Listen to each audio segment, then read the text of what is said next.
Hello and welcome to another 123 Reg Swift 6.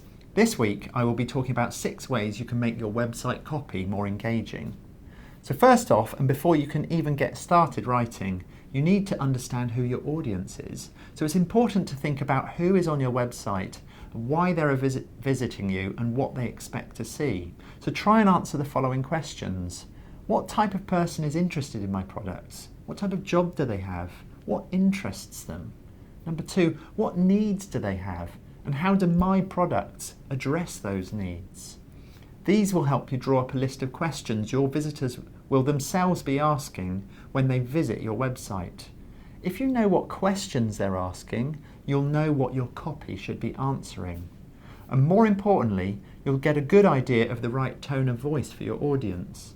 If you're selling sports equipment to aspiring athletes, you'll need very different language than promoting gardening tools to older people. So consider creating a style guide that sets out how you talk to your visitors. It helps you stick to the rules and keeps your copy consistent across pages. Second, understand your copy objective. So what I mean by this is, what action do you want your visitor to take having read your copy? Do you want them to click buy now, or do you want them to feel warm about your brand? There's a couple of questions you can ask to ensure your copy has a clear objective. 1. Can first-time visitors easily understand what your copy is all about? Number 2. Do first-time visitors know what step you're asking them to take next? So consider the objective for each piece of copy and keep it in mind when writing. Each piece of copy on your website should guide visitors towards a specific action that you want them to take. Third, write briefly. I can't emphasize this enough. People don't read your website the same way they do books and magazines and newspapers. They really don't have much time. They really want to go and do something more interesting. They want to go and check out Facebook. So keep your copy concise.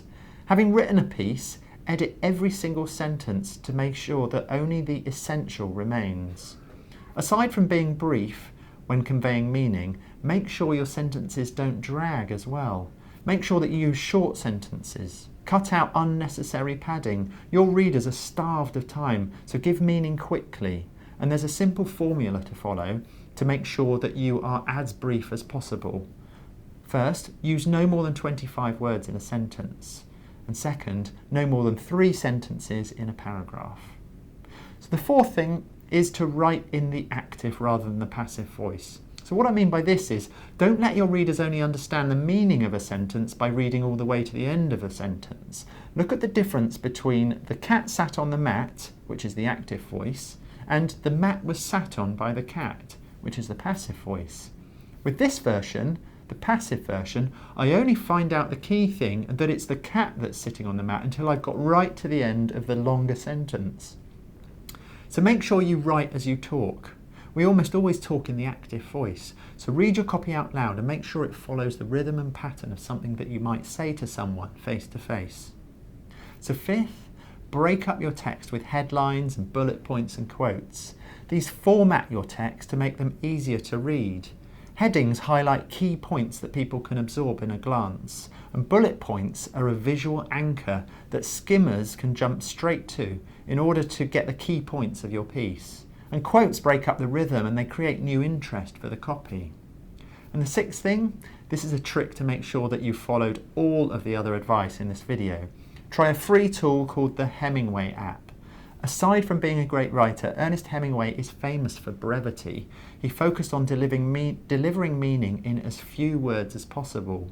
The Hemingway app does exactly the same thing for your copy. So it highlights long or complex sentences in your text that are hard to read, and it shows you the unnecessary adverbs. It shows you simpler ways to say the same thing, and it calls out the passive voice. So use the app to work out what is really essential to what you're saying and what you can cut, what isn't essential. And that was the 6 ways that you can make your website copy more engaging, and I'll see you next time.